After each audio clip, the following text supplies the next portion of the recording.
Okay, we're calling the meeting to order. Like a motion to entertain the motion to approve the agenda. So moved. I'll second. Got a first and a second. And I guess the first item on the agenda is about the, oh my gosh, like I say, I don't have an agenda, but anyway, make a motion to approve the item on agenda, item number 1.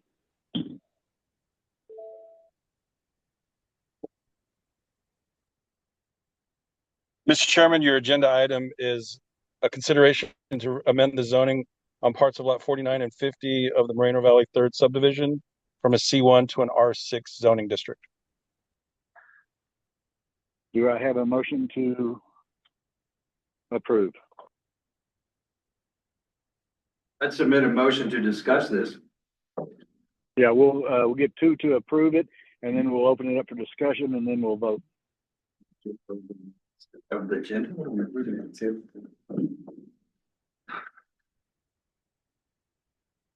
So if someone can make a motion to approve the item, and then you can open discussion, and then you can either vote yea or nay to it at the end. Approve the item on it. I understand that. Okay. Yeah. Well, I mean, if I've had experience here with this thing, and sometimes when they say approve, they mean something entirely different. No, you make a motion to approve, and somebody seconds it, and then you have discussion. And you either approve or disapprove the motion. Okay. There's no motion to discuss. Yeah, Mr. Chairman, you typically have a motion to open for discussion and approval of the agenda item. Okay, I need a motion to approve, to discuss and approve the agenda item. I'll make that motion. Do we have a second? I'll second it. Okay, let's open it up for discussion. Got any comments, concerns, questions? So I know that this commission considered this item last week, but I don't think that they had, well, I know that they didn't have the information that we had hoped that they would to consider this zoning change. And the main reason for that is there is, as you may have, if you were here for the previous meeting, there's basically 3 contenders for our workforce housing product that we're looking to put in behind Zebediah's on the acreage proposed. Basically, what I just heard in the previous meeting is the only 2 that can perform this year, and quite frankly, in our budget, are both manufactured products. So you're looking at, lack of a better term, a trailer house. You had options from Champion and you had options from Clayton Homes. There's all different lines, upgrades, floor plans, so on and so forth. But the long and short of it is that if we want to put in workforce housing and Angel Fire on that property this calendar year, our options are extremely limited, and I think they're limited to Champion Homes and or Clayton Homes. A mixture of the 2. That's not to say if this is zoned R6 and that if we were able to do modulars of some type because it hasn't been settled, that could still happen. But if it's not zoned R6, the manufactured homes cannot be part of this plan. So with that, I don't know if that helps you make a decision, if you have any additional questions. Yeah, how come we didn't know this last meeting? Because Santos failed to get that information together prior to the meeting. The information was available at the time. It would have been maybe 5 vendors, which today we had. That's what we were talking. 5 vendors, of which one was a name. And he had it backwards. One was modular and the rest were manufactured. Yeah, Does the village own this piece of property? yes. Yeah, the village purchased that piece of property. For the express reason to put workforce housing in, Yes, sir. knowing full well that it was C1. Well, I mean, yeah, we can't, That it was C1 and that mobile homes or manufactured So, homes. yeah, and I'll are just let you not know, there's not an provided R6, for, there's not an R6 available, to purchase. I don't know of an R6 currently zoned that we could have targeted to purchase, number one. Number two, we hadn't at that time determined if it was gonna have to be manufactured homes, or not, and we still don't, I'm not saying it has to be. I'm just saying, But you're asking for that provision.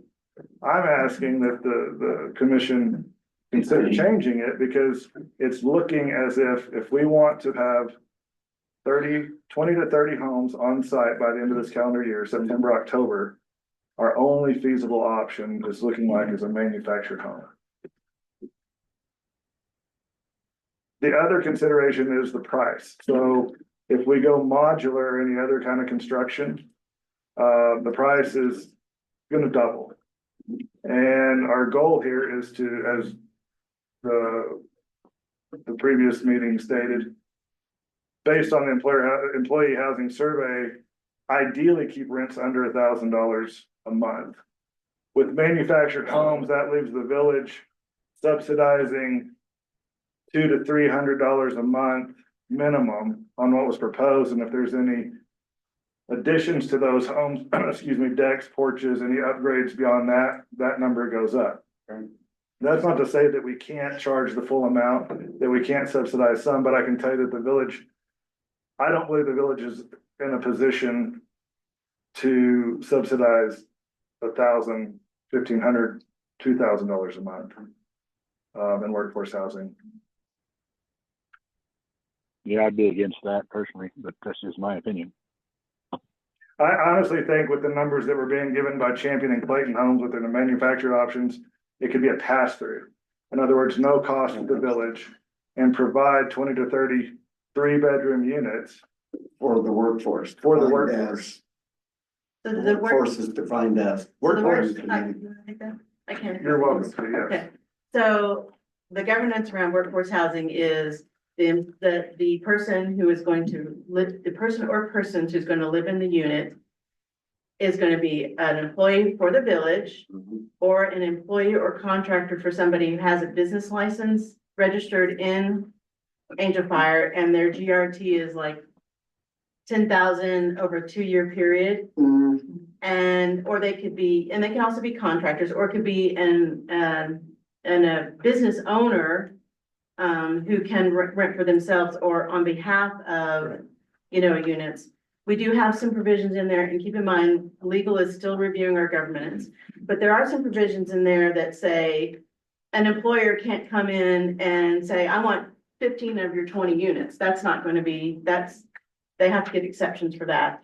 And that's not the intent, is not to build it for just one employer in town. It's to build it for all of the employers. We also have some exceptions in there to allow the council to This is just approve, purely like, out of curiosity because it yeah, has nothing to do healthcare, with really. road construction, fire, that kind of thing. Yeah. So but it is not gonna be available for short-term people who want to come live here in the summer, none of that. It's going to be for the workforce that supports the village of Angel Fire. So there were no R6 properties available for purchase for the, Not that we're aware of, no. not, How many R6 zones do we have? I honestly couldn't answer that right. Santos might have that You answer. have, you have one. We have one R6 district, and it's over by Mobile Home Estates. There are no other R6 properties in the village. on states, I think. Yeah. Is there some reason we couldn't use that? Use mobile home estates? Yeah, like 30 or 40 years ago, somebody with good vision said, we ought to have a mobile home subdivision over there. I think it's a great option for people wanting to purchase a property and have their own property. I think it's a good ownership option. So did the village actually engage with the owner? Yeah, we looked at mobile home estates, and they actually looked at it being possibly a future phase, working with the resort to expand. There's a lot of lots already subdivided and platted without infrastructure, but they're individual lots. The other thing is each one of those lots carries membership, which I don't think is a bad for a ownership scenario. And again, this is phase one of our workforce housing. We're just trying to find something that people can rent and afford and have, they're not in a shoebox for $1,500 a month. You could have a family you can have pets, that sort of thing. I think mobile home estates is a good ownership option. We're gonna look at other ownership options. We're also gonna look at developing the land and offering up for sale that we wouldn't designate as R6, where people can come in and build, but it's deed restricted neighborhoods. In other words, no short-term Right. rentals to help keep the prices lower. Right. But based on construction costs alone, even those numbers, I don't like to use the word affordable when we're having these discussions, but the workforce, a lot of Yes. the workforce can't afford. We've been down that road. So, Affordable. so, I mean, I drive around out through here and there's manufactured homes everywhere. Right, Are they in R6 or what are they in? they're not, and, Those are non-conforming. Those were there prior to annexation. You see Except them there's along, one you see them part Elliott that Parkway. that has had a deed change actually, and was never stopped from continuing on with their 3 or 4 more septic tanks.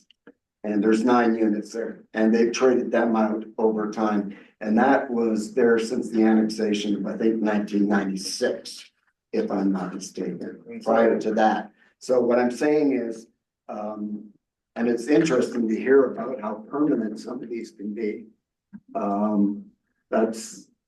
I will tell you right now, I've been here a long time, as you know, EJ, and I've been involved in workforce. I had these conversations 30 years ago when we were land rich and employee poor, and we talked about it till we were blue in the face. We talked it with Eagle Nest, I applaud the work of this committee, and it's a serious committee, obviously, that is making serious inroads into trying to create this, but I will not, as a commissioner, approve manufactured homes on C1.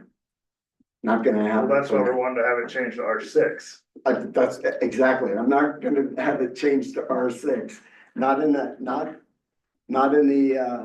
overlay district. So I would ask you then, Robin, you know, all these discussions you've had over the many years you've been here, Right, what's your solution?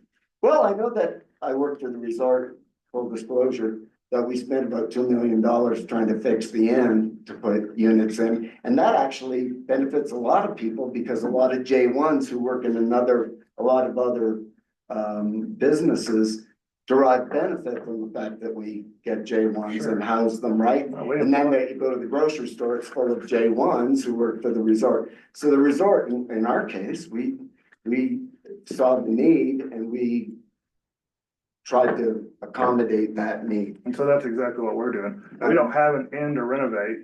I understand.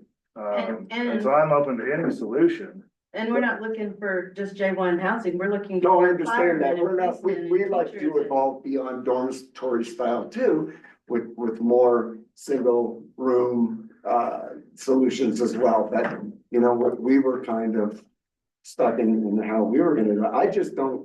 I think it is a very slippery slope. We have enough grandfathered property or buildings here that we're hoping that someday that corridor is going to look like something. And I bet no one's here from the general public, but I'll guarantee you, most people who live here don't want to see mobile homes on this highway. So again, I'm asking you, what does the That's not my workforce have to purview. do? I am on planning and zoning. I approve or disapprove. That's fair. There's a reason you don't want to, Mr. you don't want to look at mobile homes No, that No. are off frontage. They're no, behind. because, We look because, at them every day.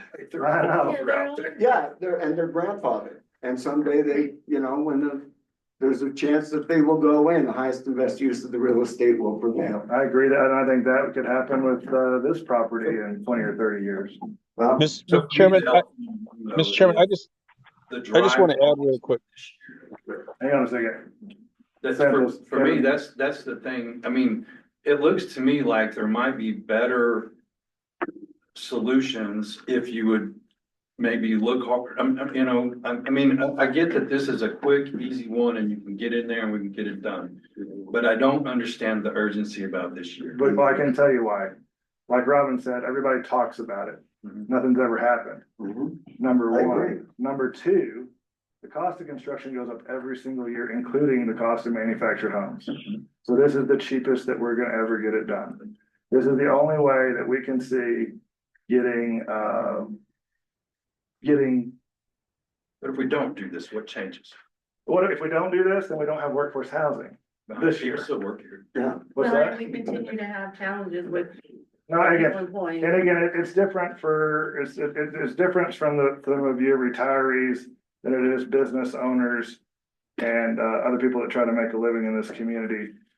I'll say this too, we received a $2.4 million grant. mhm. The application was based on this piece of property, owning it, and the fact that we're using it for workforce housing. Right. So if we can't do the workforce housing, then we're gonna need to give that grant back, to a community that can put it to better use. I mean, I see the push 2 for 30. Could you do with 10 this year? Could you do with 20? So, Could you do- and so, yeah. I mean, I just One I would see be this great, urgency, one would be though, 100% because Is better. that- But if we do one, You're the still other is- changing the zone. well, we don't have to change the zone if we don't do a manufactured home. We have the Right. opportunity in the C1, we could do modular, we can do conventional. It's construction. provided for in C1. Exactly, and so then the rent for that house is $2,500 a month and not $1,100 a month.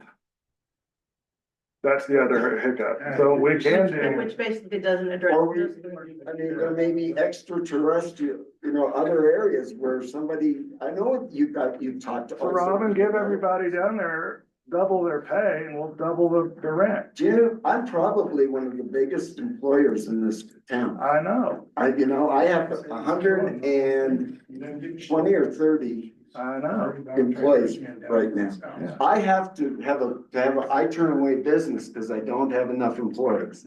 So And- you're and- preaching and to the I am choir. preaching to the choir. I've been preaching to the choir for 20 or 30 years here. I don't see this as the solution. But I'm asking you what the solution is. I don't have that. That's not my So job. Robin, I understand.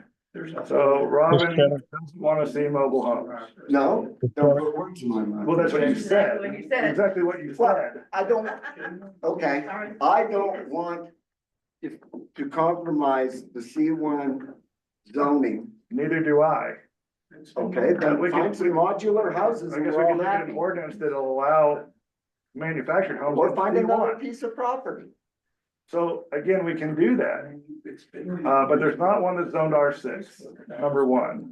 Number two, the grant, the $2.4 million grant's tied to this piece of property. I see that. Well, but that seems like you kind of got yourself in a situation. Honestly, I'd be more supportive if it wasn't 30 units. So how many units? Jam in there. I don't know, If there's, Mr. something that didn't Chairman, need to be Mr. like. Chairman, if it's carefully done, but I do have a problem with modular construction as opposed to manufactured housing in that area. If it's carefully done, not smooshed together. I mean, we looked at some plans, didn't look like there was parking, didn't look like there was the kind of space for, I've heard conversation about playgrounds and open space. What I saw didn't include any of that. I think Everything- there was some kind of, there was a catch and I'll put it basin this way, for it's much less dense. snow So storage. we're working with our on-call engineers. And it's a work in progress. We actually got a revision today at 5 o'clock. Because our ordinance requires 2 parking spots per dwelling. And so they did increase the number of parking.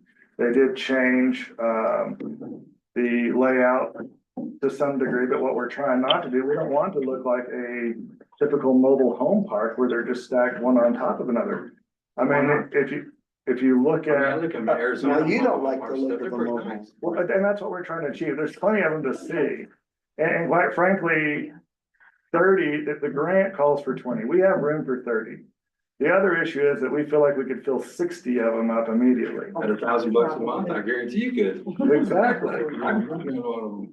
Well, and, Rent my house out. you live here, you qualify. No, but in all seriousness, the demand's here. And the Workforce Housing Committee has worked, they've been meeting twice monthly, if not weekly, to address all these things. And this is where this is led. They've explored all options. And again, without a manufactured housing option, which requires a zoning change to R6, then it's certainly not going to happen this year because none of the modular manufacturers can meet that kind of time frame. A September, October delivery, number one. Number two, they're over twice as expensive. And that was for 2-1s, and if you didn't see the presentation earlier, that was for 2-1s and 3-2 quadplexes where there's a shared wall units versus someone having their own space, their own yard, that sort of thing. So, I think that there's personally a place for all types of construction, the manufactured housing, but there's a reason why those houses exist, and it's basically because they can fill a need, and that's to accommodate a family at the price of $1,100-$1,200 a month. I get Is it. the- I just see that the cart was in front of the horse where we bought. So and I got the without a property, piece of got the land, grant, you now don't get a we grant. can't- Mr. Chairman, Santos. You're muted, Santos. Or it's not coming at one of your lips. can you hear me now? Yeah, Hello? Thank you. yeah. I'm muted again. Every time you go to talk, you're muted. Just like at the house. Can you hear me now? Yes. So just a couple of notes for everyone. Every city that's looking at how to address workforce housing or affordable housing, every city has looked at there needs to be a comprehensive approach to it. It can't be just an ownership option. It has to be a rental option. It has to be along the whole spectrum of housing. And so looking at this piece of property for today is, as you've heard, just one of many proposed steps to try to address this need that's desperate in the village. So having this option for an R6 is part of that conversation, is that our codes don't allow for this anywhere else until you look at an amendment for zoning like this application. Technically speaking, a C1 or an R6, they both have the same density value. It's 20 units to the acre. So the conversation of 20 to 30 units is well below what would typically be allowed by code, which is 80 or above units, because it's over 4 acres. The last thing I want to mention is the only conversations we've had with people within the notification area is a property owner to the west was, hey, I got my notice. Can you buy my 15 acres too? No, we're not. That's not part of this conversation. That's a separate conversation. But I've actually spoken to the property owner to the east that where the cannabis shop was proposed that is looking to build housing and commercial. They've got no objections to this case, and I think they're looking for it at the same lens. Is that that's just part of this housing component that's lacking. That there's a rental product that's available for people to get into. With the idea is if he's building for sale product, maybe you start in the rental, but then you just come across and buy a unit that he'll have available on his. So even in the adjacency of it, we have not heard of any opposition either from the last hearing or this hearing, and we've actually had neighbors speak in support of it because it goes along. There needs to be multiple approaches to make it successful, whether it's rental, whether it's subsidized rent, whether it's a housing option for ownership. We can't put it all into just one solution box, and this is part of that conversation. But I think it's important that I know there's a differences between a C1 and an R6, but the density value is the same. And for our perspective of staff, if you're dealing with 20 to 30, you're still well within the envelope of what could be there, which if somebody tried to max it out with 80 units on that 4 acres, that's not what we're talking about. And I think having that design context, we've got to get through this step of the consideration of changing the zoning first before we can actually move on where's the playground going to be, how are the units going to be lined up. Lastly, the other R6 zoning, I think the other thing that's different from mobile home estates and this is not just the resort membership dues, but it's proximity to infrastructure. We can bring in the infrastructure through this grant and have it completely subsidized. It's not the same value on those empty lots that are out there and having to run it for 30 individually platted lots. Whereas here, it's one big lot. You can bring it down a main trunk and then provide service. But again, I think this lines up with a lot of other conversations that are happening across the country and trying to find multiple solutions to housing, because you're going to need multiple options, and a rental product is in line with those conversations. Thank you. So I understand the concern. I have learned way too much about modular versus manufactured over the last many months. For those of you that were here during the presentation, the modular solutions unit was presented. I don't remember the exact numbers, 2,200 and change. Yeah, but that was a rough number. That wasn't a detailed number like the others were. Now, also keep in mind, there's several $100s a month that the village is sinking in above and beyond that to even make that number possible. If you want to rent a unit to a workforce housing person that works for the Village of Angel Fire today, we have not found a modular product that you can do that with. We've explored stick-built products, and that would be everyone's first choice. But the only way to get that number to scale down to a per square footage that will even come close to the manufactured is if that project is at least 100+ units. You're talking about a much, much larger project that capital-wise, design-wise, that's probably a multi-year project to get out of the ground. So from a cost perspective, we would all love what the stick-built is, but for this piece of dirt, for this grant, there is not a modular solution that we're gonna be able to put in there and then turn around and rent to somebody at the end of the day. So I hate to say it's this or bust, but those are what the numbers tell us. It's either we take the hand dealt us and play with what we can, or we don't.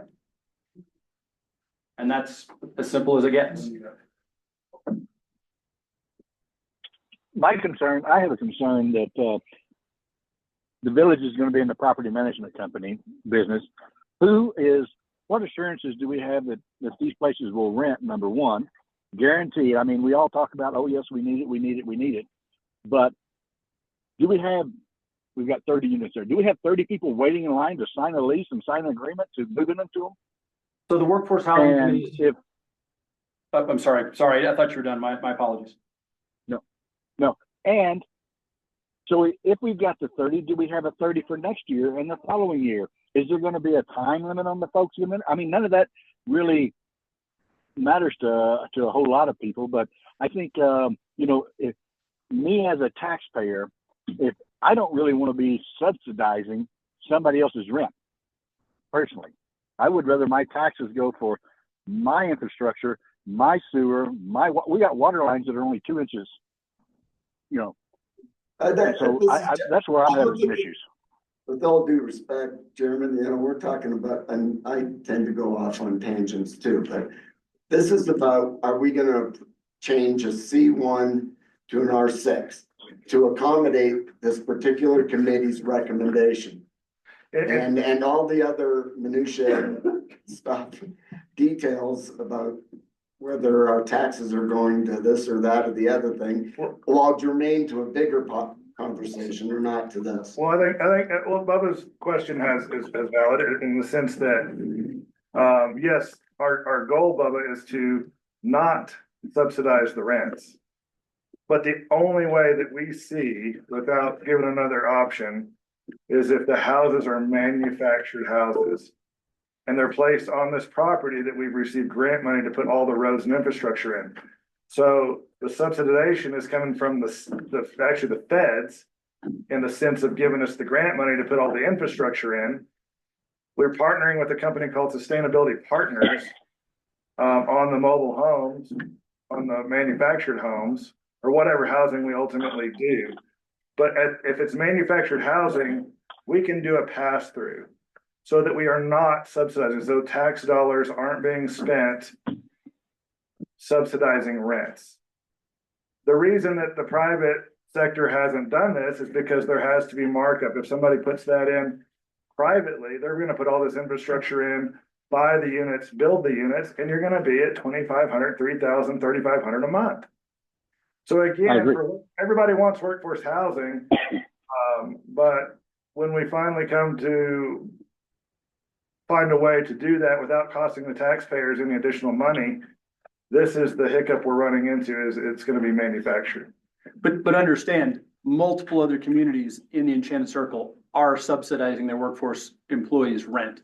And so when we go to hire a water guy, a roads guy, a police officer, and we offer them a package, we don't have a workforce housing option to Is this compete. primarily for the village's purposes? I thought we were talking about a lot of. So yes, the governance is set up that village employees get first pick at this housing. That's how the governance structure is Oh, I set see. now. Yes, Oh, okay. correct.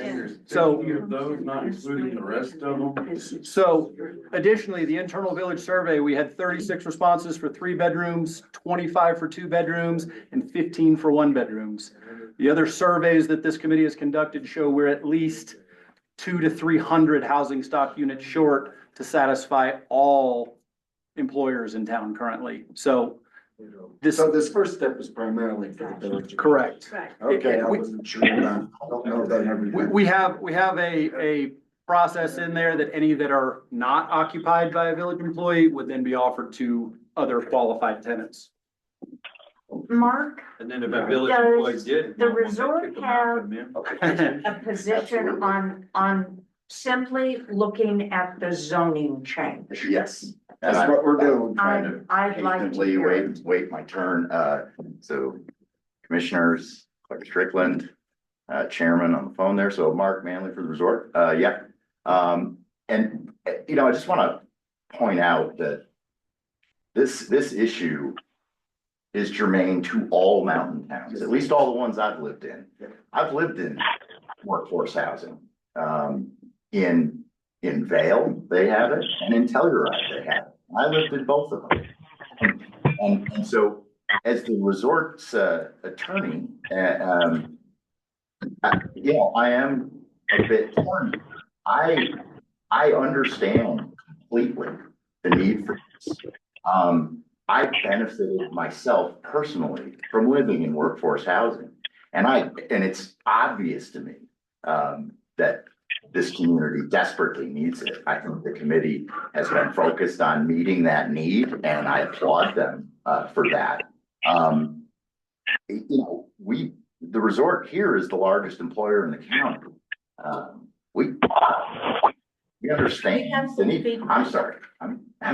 Yeah, I don't know what that's. Feedback, yeah. I know, I saw that too. Sorry. If everybody on the Zoom could mute.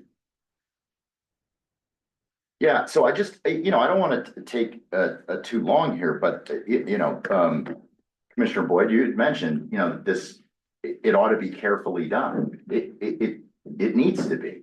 And everything I'm hearing so far is we got to do it now. Now, I understand there are some reasons for that, but there's also seems to be a certain amount of manufactured pressure to all of this. And I would just suggest that there are, I know of examples of where this went awry, badly. There is a mobile home park right in the middle of Avon at the base of Beaver Creek. And I can tell you that everyone in that community wants it gone. Now, is that the fault of the folks that live there? Absolutely not, right? But those folks now are sitting on $250,000 lots. And it's become a kind of a running joke that they won the lottery. And in fact, you did have to win a lottery to get into that mobile home park. Now, that would be a nice problem to have here, right? Land values at that height. But the issue here that I think to bring it back to what this commission needs to decide is, are you taking C1 to R6? Now, I'm not aware of any conversations that the village had with the resort about existing R6. Now, that doesn't mean they didn't happen, but I'm not aware of any. It could be, again, in an attempt to do this carefully, that's something that ought to be explored. The zoning was set up for a reason, and changing it We run into this a lot. I happen to, I come before this committee more than I care to, and probably more than you care for me to. But it's, you know, we can't just kind of continue to mess with the zoning laws. They're there for a reason. Now, there's the option to do this by conditional use and create a park. But that's not what's being discussed here at all. What's being discussed is simply changing it all to R6 so that mobile homes can go in there. So I just want to, you asked if we had a position. The resort is against this, even though we have a desperate need, as does the village, for affordable housing. If there's a rush to a decision here, I don't know about you all, but typically that doesn't provide for the best decision. This needs to be a reasoned decision. And it's been, you know, some would say decades of not a lot of change here. Now, there is some change that's coming, certainly at the resort, that we're all excited about. And it would be, I'm personally looking very much forward to the change in this community that chairlifts and a facelift to the base area and all those things will bring, and what those things will do to everyone's property values. You know, yeah, what's in it for me, right? I think you're lying if you're not saying that my property value is not one of the things that's very important to me. Housing employees is also very important. The experience that guests have, that my company that pays my salary relies on, super important. The experience that they have, that's not just with our employees, but it's with all the village employees that they come in contact with. And if you're working for the village or the resort, you don't make a heck of a lot of money, and you're always worried about where you're paying rent, where you're going to live, all of those things matter. But it all goes into the mixer. And I think we need to just take a breath and look at this and go, do we really want a mobile home park right in the middle of the corridor? The resort does not. It is against this, and but wants to investigate more and to assist in a solution if possible. That's where we're at. I'm more than happy to answer any of your questions now or later. But for our position, we would be against the change that's being recommended. Thank you. Our chairperson's still out there. You may be muted.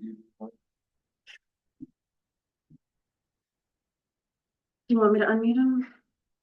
Are you gonna talk to? Yeah. Okay. I'm I'm kind of his surrogate, I guess. Mr. Chairman, fellow commissioners, just a couple of things that I want to make sure are clear. Number one, our $2.4 million grant for infrastructure is directly tied to this property. If we change that property, we're going to lose that grant. The number two thing is that this is bigger than just employees, because there's two factors that come into play in the long term. Number one is the GRT expenditures. Right now, 70% of the employees of the village of Angel Fire do not live within Angel Fire town limits.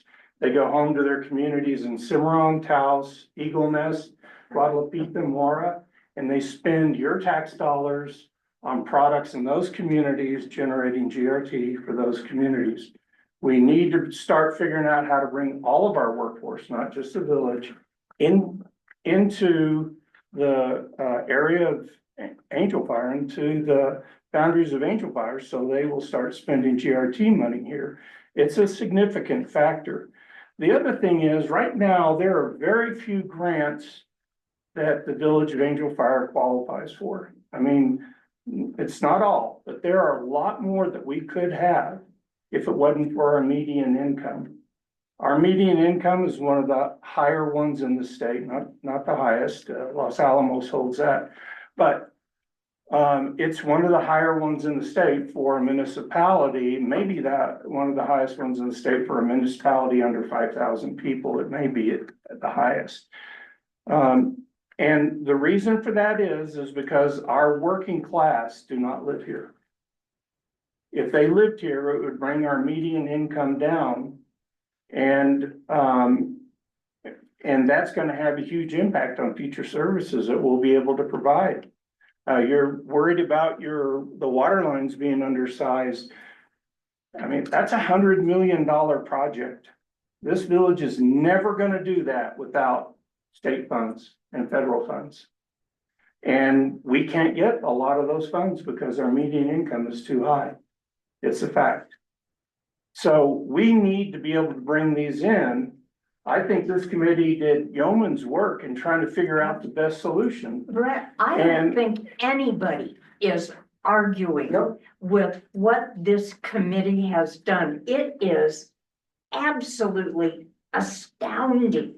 It's the best change, closer to a real change than I've ever seen. Yeah, I'm you guys are gonna kill their work. not gonna relitigate history, but the village also annexed a huge amount of property in a You're tax welcome. grab. Resort, you're welcome. Well, I Yeah. understand that, but some of that area, if it wasn't, I mean, Look, do we wanna go relitigate? Because we can talk about the PID, which wouldn't have happened without the resort. And it's one of the biggest disasters in the state. It's one of the And few we don't kids need to because it went so, relitigate. so don't start, be careful, when you start pointing fingers. I'm talking about the future. I'm talking about the future of this village. so mine. And there's not another solution that's gonna be able to provide the affordable housing that we're looking for at the pricing point that people can afford. I wanna tell you That's this. this year, next I year. mean, I'll tell you how bad it is. I have a guy that works for me in the water department who lives in a storage container. I've had guys live in storage containers. Yeah. So you'd rather see that than a mobile home? This is not a binary. I think it is. No. No, it isn't. No, No, it is not. it's not. It is for you, but it isn't. Yeah, that's fair. I mean, I see it differently. I mean, One of the things is we have a big boundary just across the street.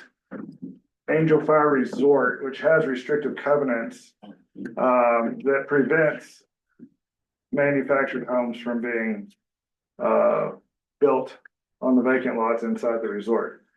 And I do recall being on the architectural control committee just a few years ago, Mr. May, when you were attending a meeting advocating for the acceptance of a mobile home inside the I resort. don't think I ever advocated for a mobile home. It was Tucker Cottom's. You made a point to come to It's a the meeting. modular home, as far as I understand. So it came, I can show you the pictures. I can show you the pictures of the trailer, the tongue and axles. That caused the guff at that meeting where we were frustrated with him and you showed up in his defense. So at that time, you didn't have a problem with a manufactured home. Now you do. That one was in the resort. As I understand, that was and it's not germane to this conversation. I've got the pictures on my phone. I'd be happy to share with you. But we didn't change the zoning on. Is that on a Again, permanent it was- foundation? What's that? Is it on a permanent foundation? Yes. And the oak did it show up with the yoke, or was that just, I've got the, Two in pieces. two pieces, yoke, tongue, axles, as I understand it, an was MVD modular? title. Yeah, and you were, again, you advocated for that one. But it was a friend of yours. I don't know what the circumstances were. No. I don't know what. I'm sorry, that's totally inappropriate. Don't you think? No, but I This can't, here, no, absolutely. but when You just Robin, said that it was a modular. it's not a modular. He said he thought it knew it to be a modular. It's fine, Mark. No, it's My not. point You're is, trying to you're put words attacking into the his mouth. commission. Mayor, I'm not Mayor Wizzy. attacking, I'm I'm not attacking a commissioner. I'm just stating a position that you held on a manufactured home just 2 years ago. okay. I was at that meeting. So you're adamantly against them here. I understand. So again, I don't know that we're being productive at this point, or at least I'm No, not. we're not. I understand. So if the commission wants to put it to a vote, I will just let you know if it's negative, I am gonna take it to council with a negative recommendation from P and Z. And we'll do it there. I wanted to give this commission the respect it deserves. I can see that. to litigate this, but you obviously know where I stand on this. Yeah, and then the level of respect is what I anticipated. Thank you. Yes, sir. And I will have to say here, I'm not totally against this, okay? I've asked a lot of questions and maybe it looks that way or whatever, but I'm not totally against this. I just want to understand more. Okay, I just want to understand more about it. And my biggest concern is frankly the future of this thing, 5 years, 10 years out here. What is it going to be and what's it going to look like? So the That's good my thing about partnering with sustainability partners is that part of that pass-through cost that you saw, the cost to the village for these units, that includes them, when he said that he broke it down into walls, roofs, windows, appliances, heating components, that's with them replacing those things as they go out at no cost to us. Right. That's figured into that pass-through cost. For the maintenance, it's their product. I have to admit though, my concern is more about the external things here. What's the lands, what is this thing gonna look like after people have lived in it for 10 years? Is it gonna be paths everywhere because they have to walk from this parking lot to their house over here? What is it gonna be like? Is it gonna be trees? Is there gonna be a fence around it? Is there gonna be, I don't know. Well, and quite frankly, we just got this design today, Right. but we're still hashing that out, the number of units, the design, the parking, the layout and so forth.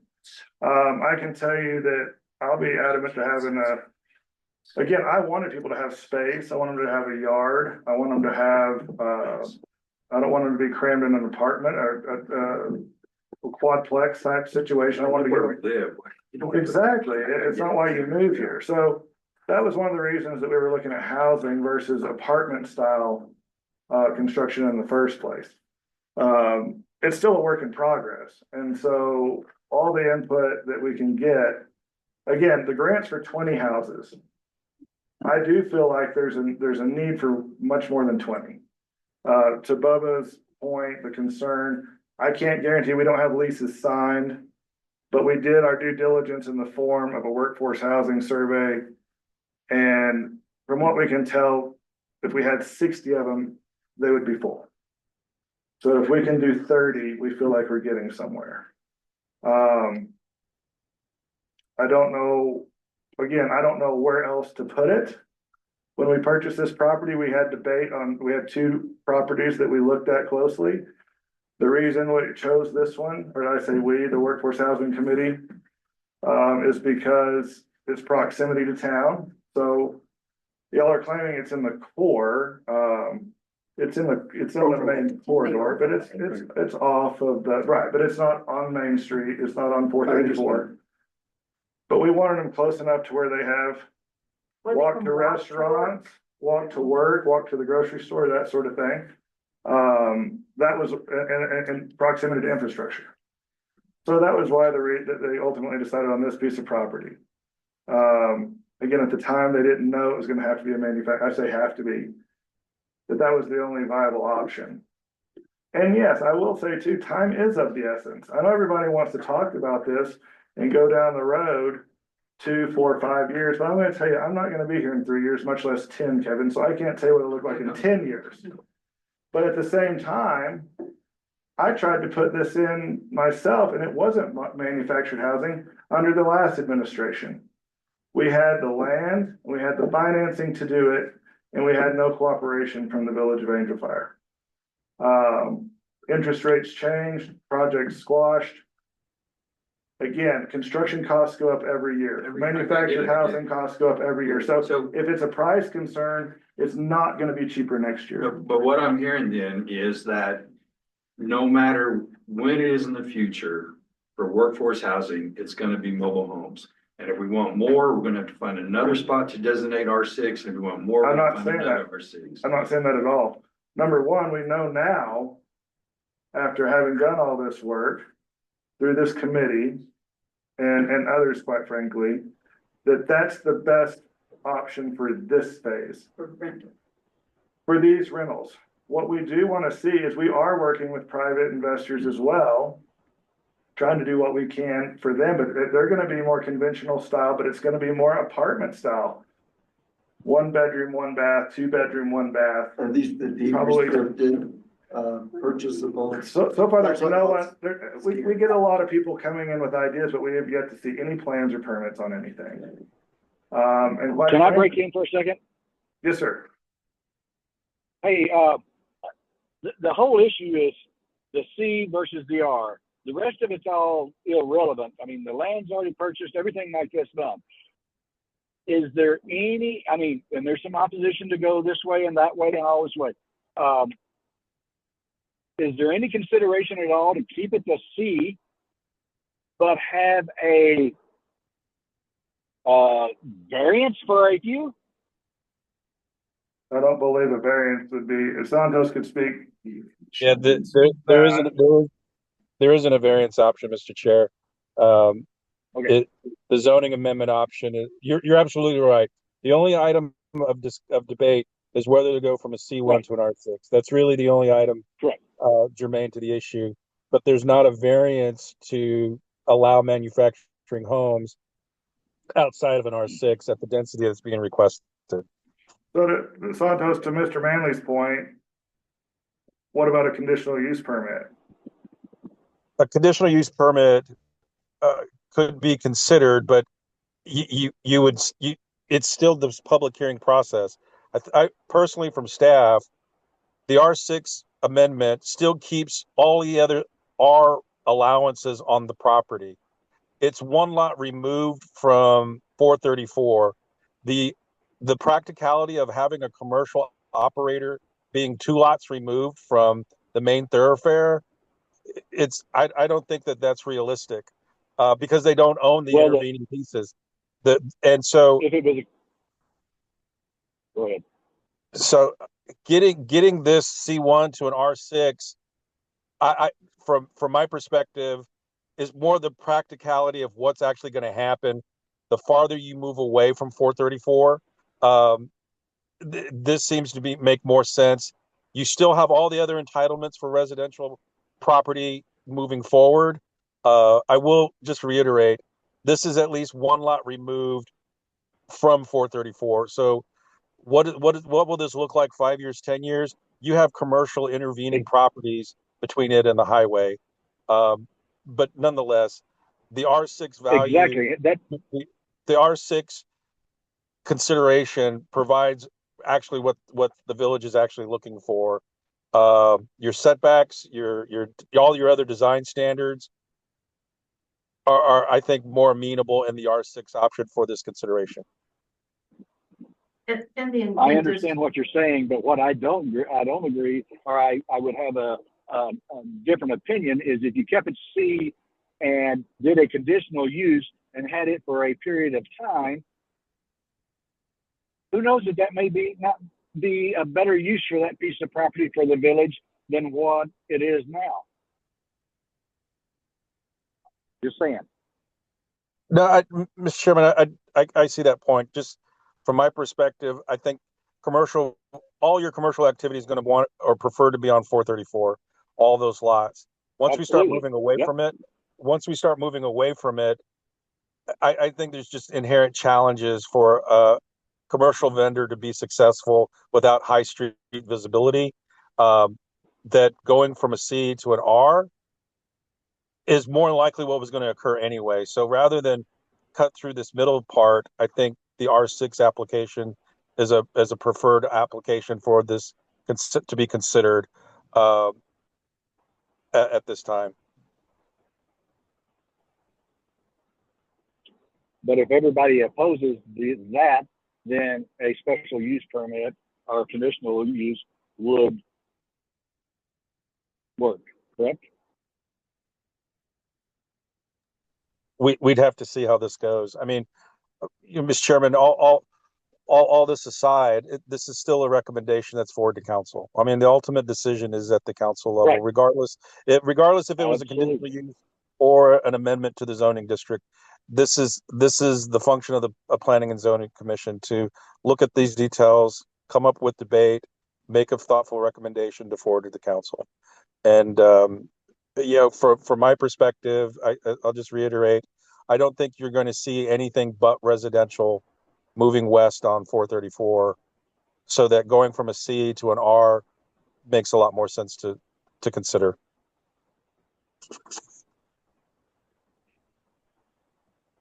Okay. Any other comments, questions, or Yes. concerns? Yeah, I have a couple of things to clean up.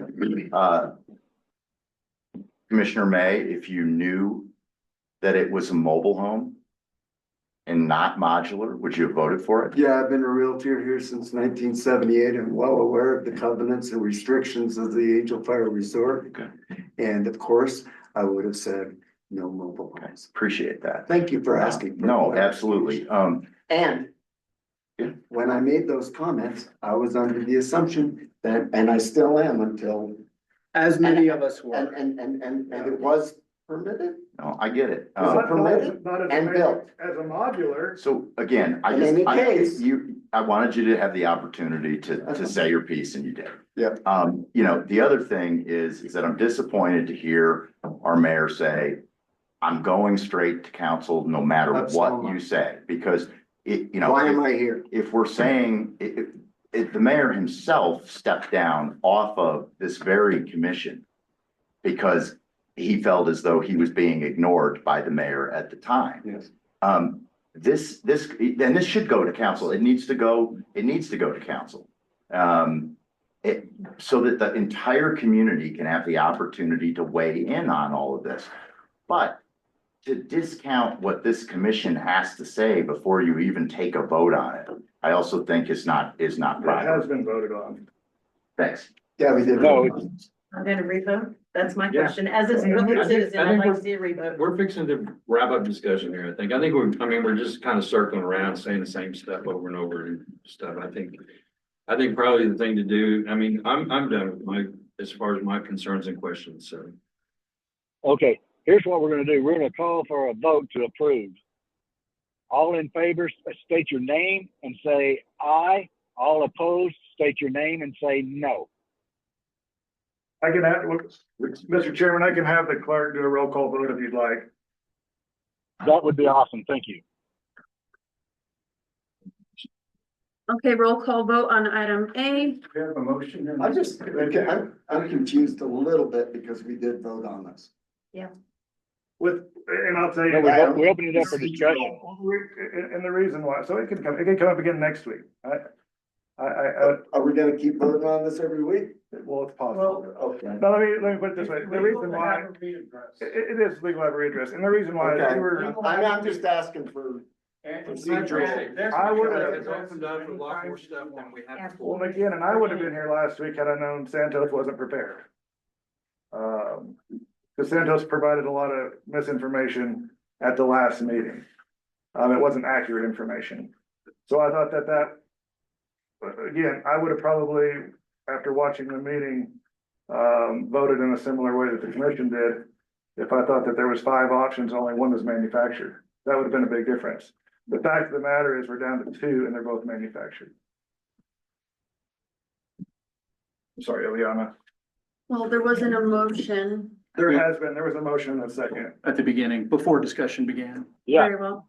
that was for the discussion, right? Now we've got it discussed. Now we're gonna vote for yay or nay it, and we're gonna do it via the call.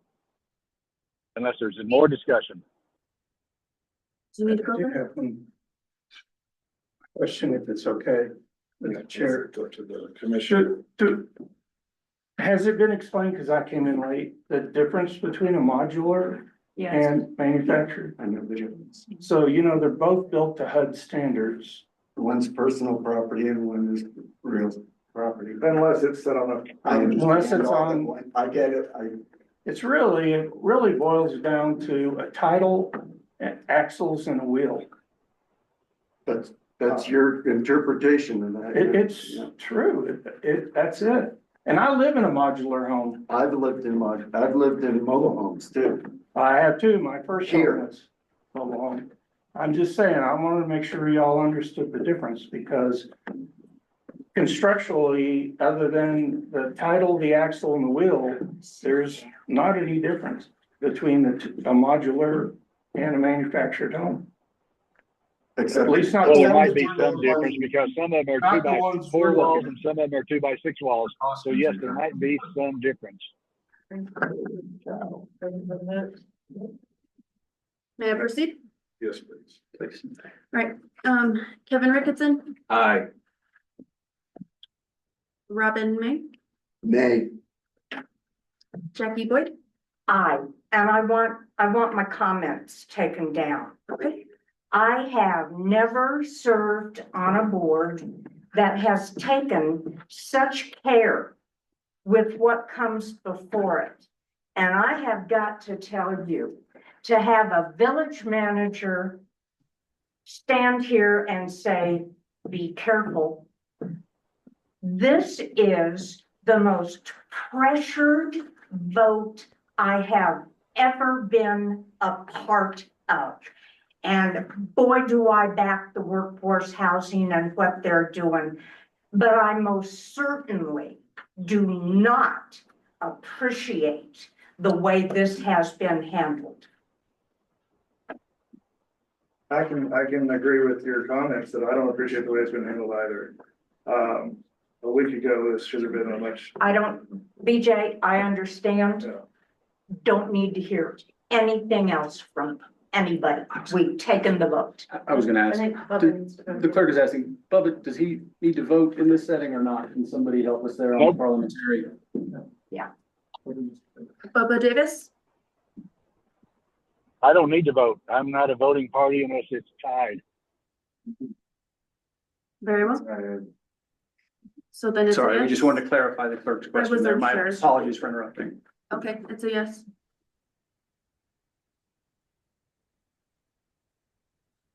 Mr. Chairman, is there anything else? No, I didn't hear the last part of what you said. So what I had on count was 2 yeses and 1 no. Is that correct? Correct.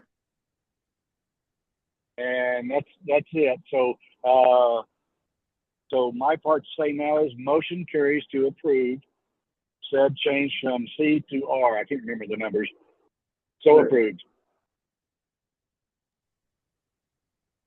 Mr. Chairman, Uh, you'll entertain a motion to adjourn. I am so fucking. That's what I was fixing to do, but I got interrupted. I would Go ahead, entertain a motion to Sorry. adjourn. But, excuse me, we're still trying to adjourn the meeting here, if we could. Okay, go ahead. I would entertain a motion to adjourn. I would make a motion to adjourn. They walked away, More. Bubba. All in favor? All in favor, say aye. Aye. Make it too Okay. easy for everybody. Thank you. you.